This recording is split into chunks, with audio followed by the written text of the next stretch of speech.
c'est parti. C'est mon truc. Bonjour, aujourd'hui je voulais aborder le livre numérique et la révolution qu'on en espérait.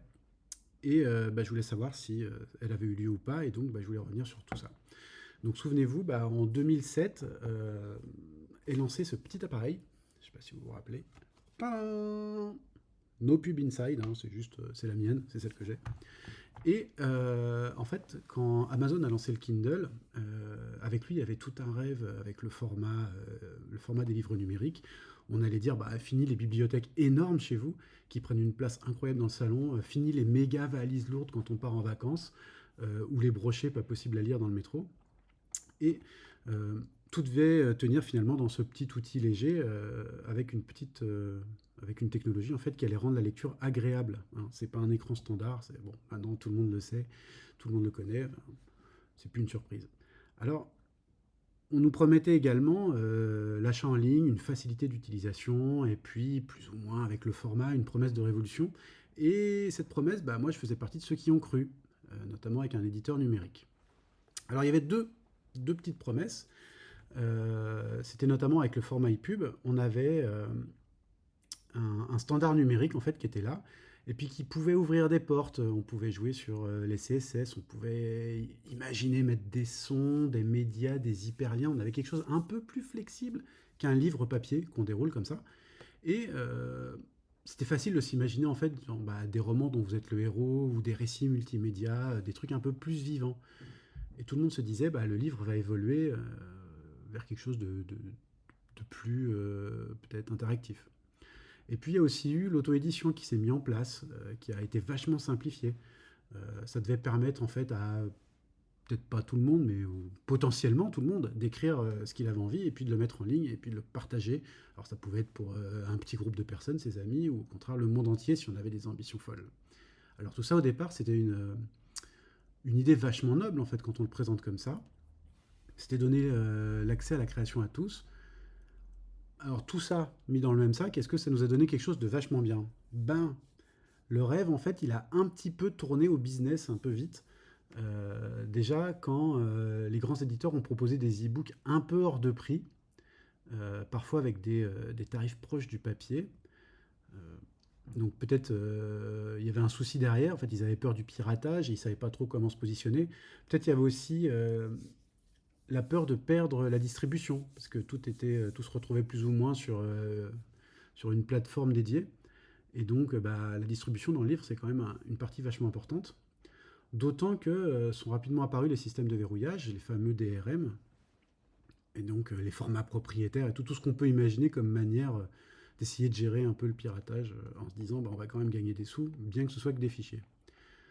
Alors, toutes ces innovations, en fait, elles ont eu un petit impact sur nous. Par exemple, quand on achète des livres sur Amazon, vous me direz si je me trompe, mais pour moi, on est plutôt locataire des œuvres qu'on achète. En fait, on a un droit d'accès. Et si demain, on nous retire le droit d'accès, on est comme des nouilles. Et puis, l'auto-édition, ça a été vu à une époque un peu comme une ruée vers l'or. Donc, il y a eu un enjouement incroyable. On s'est retrouvé avec plein de gens. Et au final, qu'est-ce que ça a donné pour les lecteurs et les auteurs? Pour les lecteurs, ok, une liseuse c'est super pratique, ça a une autonomie incroyable. Enfin, franchement, il suffit de prendre les transports en commun pour voir que ça fonctionne pas mal. Alors, côté livre, est-ce que le changement de support, lui, il a amené la création de nouveaux formats? Est-ce qu'il a vraiment fait évoluer le livre? Bah, moi, j'ai pas l'impression. Pour beaucoup, en fait, le livre est resté ultra plat, ultra linéaire. Le multimédia, je le vois pas trop. D'autant que l'outil s'y prête pas trop finalement avec son superbe écran noir et blanc. Alors maintenant, il y en a qui sortent en couleur, mais le son, c'est pas ouf. Est-ce qu'on peut avoir des oreillettes connectées? Peut-être oui, mais est-ce que c'est utile? Enfin, ça se cherche encore, j'ai l'impression, côté multimédia. Et puis, tous ceux qui rêvaient de produire un peu leur propre texte par ce biais-là sont un peu tombés de leur chaise parce qu'il y a rapidement eu un problème de visibilité. Quand on est 25 millions à vouloir proposer son livre, c'est difficile de sortir du lot. Euh, et puis, il y a une concurrence féroce. Et il y a aussi l'influence des algorithmes pour savoir qui va être mis en avant sur la plateforme. Donc, entre l'outil qui en lui-même est un peu particulier à prendre en main et la plateforme qui, elle, va mettre en avant différentes personnes, C'est pas toujours évident de s'y retrouver. Et puis il faut quand même un petit peu de compétences techniques. Alors c'est pas foufou de faire un EPUB, mais quand même, quand même. Alors tout ça, une fois tout ça dit, est-ce qu'on est face à une révolution ratée?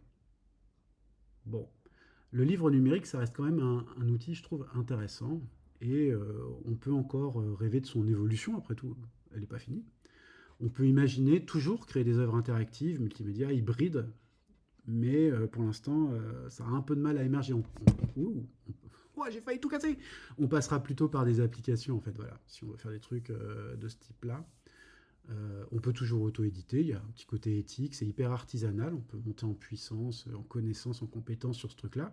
C'est super cool en fait de comprendre comment ça fonctionne. Et puis, moi, c'est pas si compliqué en fait. C'est une quiche comme moi y est arrivé, tout le monde doit pouvoir y arriver. C'est un petit peu plus dur quand il s'agit de faire de l'auto-édition papier, mais là on sort du cadre. Est-ce que on peut parler d'un outil qui sert la liberté? Alors là, il y a une petite question, c'est-à-dire que puisqu'on peut produire son propre livre, potentiellement, on peut exprimer ses idées et les partager, et c'est la fête. En cas de censure, par exemple, je sais pas, imaginons demain une plateforme d'un pays allié décide de ne plus produire aucun livre avec certains contenus. Est-ce qu'on peut continuer à les partager? Bah, a priori, oui, puisque le format est libre. Mais il ne faudra pas passer par la plateforme, il faudra passer ailleurs. Donc si on a toujours ces histoires de format propriétaire, ces histoires de DRM ou de choses comme ça peut quand même être un chouïa compliqué. Malgré tout, on peut. Donc c'est quand même hyper intéressant ce côté-là, le partage. Alors après, s'il faut monter sa propre boutique en ligne et tout, là ça devient un petit peu plus galère, mais bon. Donc est-ce que c'est une révolution ratée? Bah, moi, en tout cas, moi je vois deux problèmes à l'heure actuelle qui se posent encore, même si on ne parle pas de son évolution à lui. Il y a le problème de ce que j'appelle les tricheurs, c'est-à-dire les personnes qui vont produire What Milli Pub en s'appuyant sur les IA par exemple. Et bon, bah là, est-ce qu'on est encore dans l'écriture, dans la littérature? Je sais pas, on est plutôt dans la production industrielle de masse. Et moi, si ça vous fait plaisir de lire des trucs comme ça, why not, hein. Moi, pas de trop. J'aime bien avoir la sensation que j'ai un être humain en face de moi et qu'il a écrit quelque chose avec ses tripes, quoi. C'est plus cool.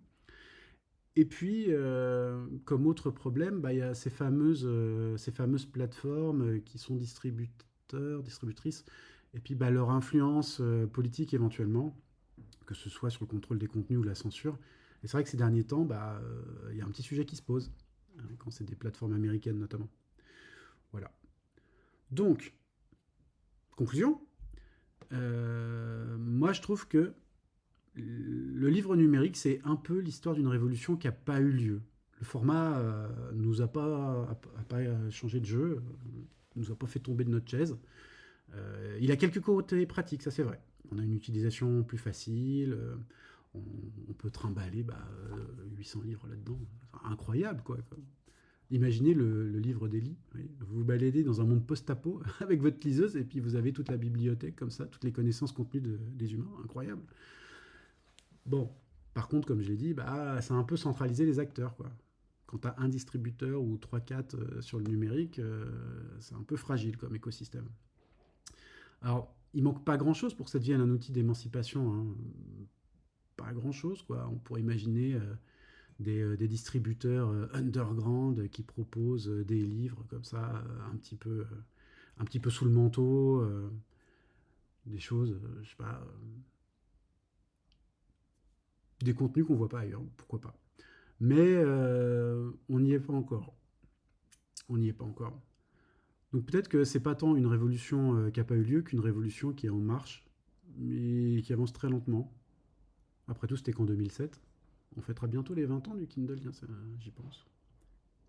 Bon. Voilà, c'était tout pour aujourd'hui. J'espère que vous allez passer de bonnes fêtes. Nous, on a déjà commencé les chocolats. Ah non, c'est là. Ah, j'y arrive pas, c'est là. Voilà. On a déjà commencé les calendriers de l'avant et puis, bah, il y a des chances qu'on se retrouve en 2026, si vous êtes toujours curieux, et puis si vous voulez toujours écouter un peu les délires d'un vieil auteur. Allez, sur ce, bonne semaine à tous. Tchou.